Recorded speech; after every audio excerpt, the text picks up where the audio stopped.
আসসালামু আলাইকুম ওয়া রাহমাতুল্লাহি ওয়া বারাকাতুহু। সবাই কেমন আছেন? আশা করি ভালো আছেন। ইনশাআল্লাহ আপনারা দয়ায় আমিও ভালো আছি। অনেক দিন হইল আমার এই ঘরের কোনো ভিডিও ফেসবুকে দেওয়া হয়েছে না। অনেকেই আমার ফেসবুকে ভিডিও দেখেন, তারা অবশ্যই জানেন আমি কি বিষয় নিয়ে কথা বলি।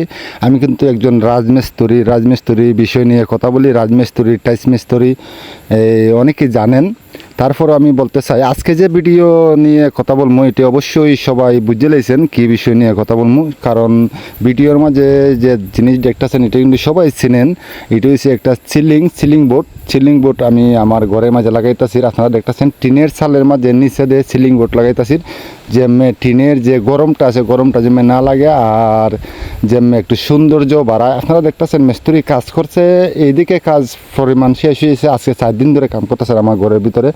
আজকে 4 দিনের মাথায় ঘরে কাম কমপ্লিট, মোটামুটি আজকে আশা করুন যায় কমপ্লিট করে চলে যাব। আর আমি আমার ঘরের সামন সাইডটা আপনারা দেখানোর চেষ্টা করবো। আমি আমার ঘরের সামন সাইডটা অনেক মানুষের দেখাইছি না, বাকি ফেসবুকে কোনো সময় ছাড়ছি না। এখন দেখতেছেন আমার ঘরের যে সামনটা কিন্তু এভাবে দেখা যেতেছে, টিন কিন্তু দেখা যায় না। এখানে সামনে একটু কাজ রয়েছে, আপনারা দেখতেছেন ভিডিওর মাধ্যমে। সামনে একটা ফোর্স হবে, যেমনই পারি যেমনই সুন্দর করতে পারি দেখা যাক, চেষ্টা করবো যতক্ষণ সুন্দর করা যায় ততক্ষণ সুন্দর করবো। এই সামনে 2টা শো পিলার দিয়া একটা ফোর্স হবে। তো ফোর্সের কাম যারা করেন, ফোর্সের কাম অনেকে আছেন নিয়মিত করেন, তারা অবশ্যই কমেন্ট বক্সে একটু কমেন্ট করে বলে যাবেন কীবা এই ফোর্সটা করলে সুন্দর হবে। আমিও করছি, আমি কিন্তু অনেক ঘরে কাজ করছি, অনেক ফোর্সের কাম করছি। তারপরেও শিক্ষার কোনো শেষ নাই, শিক্ষার কোনো শেষ হয় না কোনো দিন। আপনারা দেখবেন এই যত মানুষই যত কাজ করুক, যতই শিক্ষে শেষ দেলায় যে বলে আমার শিক্ষা শেষ, এটা হচ্ছে ভুল ধারণা। কারণ যতই জানবেন, যতই দেখবেন, যতই বুঝবেন, ততই শিখবেন।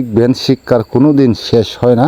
এখানে দেখতেছেন আমি আমার ঘরের ভিতরে যে দরজাটা দেখাইতেছি। দরজাটা দেখানোর কারণটা হয়েছে কেন, আপনারা দেখাই দূর থেকে দেখাই কেন দেখেন, আমার যে ঘরের ভিতরে 2টা রুমের দরজা কিন্তু পাশাপাশি।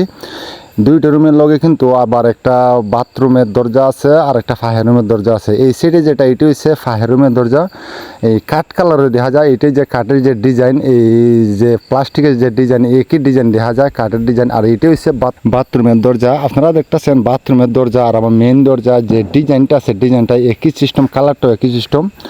তো সব কথার এক কথা দেখেন, আমার সিলিংয়ের যে কাজ করছে, সিলিংয়ের কাজটা ফিনিশিং খুব সুন্দর হয়েছে। অনেক জায়গাতে আমি দেখছি মানুষে কাজ করে, সিলিংয়ের কাজ করে, কিন্তু এইভাবে সৌন্দর্য আমি দেখছি না। আমরা বানিয়াচংয়ের ভিতরে, হবিগঞ্জের ভিতরে যদি কেউ কাজ করাতে চান, অবশ্যই আমি মোবাইলের স্ক্রিনে মানে যে নাম্বারটা দেখতেছেন এই নাম্বারে যোগাযোগ করবেন। বানিয়াচংয়ের মাঝে সব থেকে ভালো মিস্ত্রি, ভালো কাজ করে ওরা। আপনারা যদি বিশ্বাস না হয়, বাস্তবে কয়েকটা ঘরের কাজ আপনারা দেখবেন, দেখলে পরে অবশ্যই বুঝতে পারবেন ওরা হাতের কাজ কতখান সুন্দর। আর আমি মনে করি আমার থেকে আমি যতক্ষণ জানি বুঝি, এভাবে বুঝে নেওয়াটা অনেকের কষ্ট হয়ে যায়, কিন্তু ওরার কাছে আমি বুঝে নিতে পারছি না। কেন নিতে পারছি না? কারণ ওরা নিজের থেকে কাজের ফিনিশিং অনেক সুন্দর করে। তো আজকের মতো এই পর্যন্তই ভিডিও। সবাই ভালো থাকবেন, সুস্থ থাকবেন আর আমাদের জন্য দোয়া করবেন। আসসালামু আলাইকুম ওয়া রাহমাতুল্লাহি ওয়া বারাকাতুহু।